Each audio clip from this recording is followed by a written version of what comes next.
ဒီညတော့ညစာ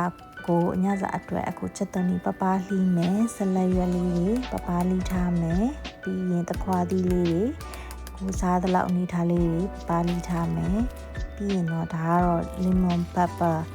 lemon pepper rotisserie chicken ပေါ့နော်ချက်ကင် lemon pepper အရသာကိုချက်သားလေးနှွှင်မယ်ပြီးရင်တခွာသီးချက်သွန်ဒီပပားလေးရေးစီးထားလေးရဲ့ဆက်လက်ရွက်လေးရဲ့ထည့်မယ်ပြီးရင်တော့အချင်းအတွက်သမယာသီးကိုသုံးထားတယ်သမယာသီးသုံးထားတယ်ဒါတော့ငံပြားရီကိုထမင်းစားစုံနဲ့တစုံထည့်လိုက်တာများပြီးတော့နည်းငန်းသွားတယ်တော့ငံပြားရီဇွန်းတစ်ဝက်လောက်ပဲထည့်လို့ရတယ်ငန်းသွားတော့သမယာသီးကိုနည်းနည်းနောက်တစ်စိတ်လောက်ထည့်ညှင်းလိုက်တယ်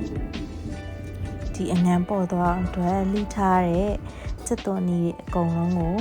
ထည့်လိုက်တယ်နောက်တော့ပုံနေတဲ့တခွားသီးပါထပ်ထည့်လိုက်တယ်ဆိုတော့အရသာအနေတော်ပဲဖြစ်သွားတယ်အမျိုးသားညစာကိုထမင်းမစားဘူးထမင်းမစားတဲ့အတွက် protein နဲ့ဒီအသီးရွက်ပါအောင်လို့ပေါ့နော်